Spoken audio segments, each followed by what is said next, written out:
Vizag data centre అంటే ఏంటి? చిన్నపిల్లలకి అర్థమైనట్లు అట్టుపండు వలిచి నోట్లో పెట్టినట్టు ఈజీగా చెప్తాను, జాగ్రత్తగా ఉండండి. ఈ 1,00,000 కోట్ల జాబులు, 1,00,000 కోట్ల పెట్టుబడి అన్ని పక్కన పెట్టండి. ఇది 1 TB అంటే 6,000 GB. ఈ మిగతా ఇవన్నీ కలిపి ఇది ల్యాప్టాప్, ఈ కెమెరాలు, మెమరీ కార్డులు, ఆన్లైన్ ఇవన్నీ కలిపి ఇంకా 5,000 GB. మొత్తం ఒకలో ఏకగాడు ఈ ప్రపంచ యాత్రికుడికే 10,000 GB డేటా ఉంది. మరి అలాంటిది గూగుల్ అంటే గుగులు అంటే ఈ ప్రపంచం అంతా, మరి ఈ 197 దేశాల డేటాని అన్ని దాయాలంటే ఎక్కడవుతుంది?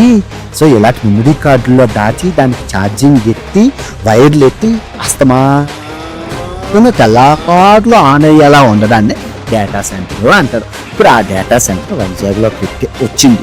ఎన్నో జన్మల పుణ్యం చేసుకుంటే ఆ వైజాగ్లో మనకు ఎన్నో వేల కోట్లు, మార్క్ మై వర్డ్స్, నాలుక మీద మచ్చలు ఉన్నాయి. దానితోటి ప్రపంచం అంతా తిరిగాక చెప్తున్నాను, 10 సంవత్సరాల్లో వైజాగ్ తలరాత మారిపోతుంది. ఒక వైజాగ్ వాసిగా చెప్పట్లేదు, ఒక ప్రపంచ యాత్రికుడిగా చెప్తున్నాను.